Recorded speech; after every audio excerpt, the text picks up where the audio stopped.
Hello friend, आज हम बात करने वाले हैं कि जो कभी इंटरव्यू देने के लिए आप जाते हैं तो वहाँ पे पूछ लिया जाता है कि यानी व्हाट इज़ विस्बी, यानी विस्बी क्या होती है और विस्बी किस प्रिंसिपल पे काम करती है, तो आपको पता होना रहना चाहिए। तो फ्रेंड यहाँ पे मैं लिख के रखा हुआ हूँ ताकि आपका टाइम ना वेस्ट हो और आपको पूरा एकदम पता चल जाए। तो कोई पूछे कि यदि विस्बी क्या होती है तो आपको सिंपल एकदम जवाब देना है, सिंपल एकदम उत्तर देना है, आपको पूरा घबराना नहीं है।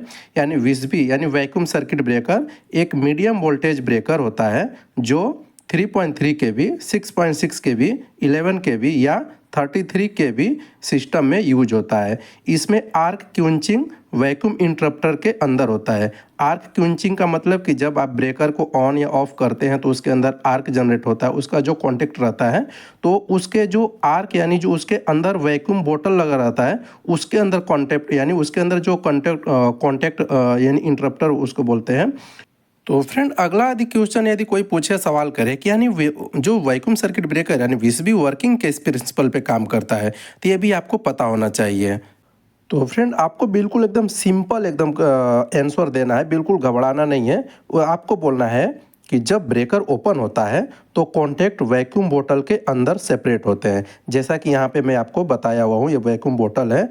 जब आप क्या करते हैं ब्रेकर को यानी जब ओपन होता है तो ये जो वैक्यूम के अंदर ये कॉन्टैक्ट क्या होता है, सेपरेट होता है यानी अलग अलग हो जाता है। ठीक है, तो जो भी होता है इस बोतल के अंदर ही होता है। यानी जब ब्रेकर ओपन होता है तो कॉन्टैक्ट वैक्यूम बोतल के अंदर सेपरेट होता है और वैक्यूम में मीडियम नहीं होने के कारण तुरंत एक्सटिंग्विश हो जाता है। यानी ये जो बोतल है ना, इसके अंदर कोई मीडियम नहीं है, इसलिए इसका वैक्यूम यानी इसके अंदर वैक्यूम रहता है। वैक्यूम में कोई मीडियम नहीं रहती है। यानी आग लगने के लिए तीन चीज़ें चाहती है। आपको मैं अगले वीडियो में बात करूंगा कि यानी कौन कौन सा इक्विपमेंट रहेगा तो यानी आग लगेगा। ठीक है, तो यानी इसलिए इसके अंदर तुरंत एक्सटिंग्विश हो जाती है, यानी इसके अंदर जो भी आग बनती है तुरंत बुझ जाती है।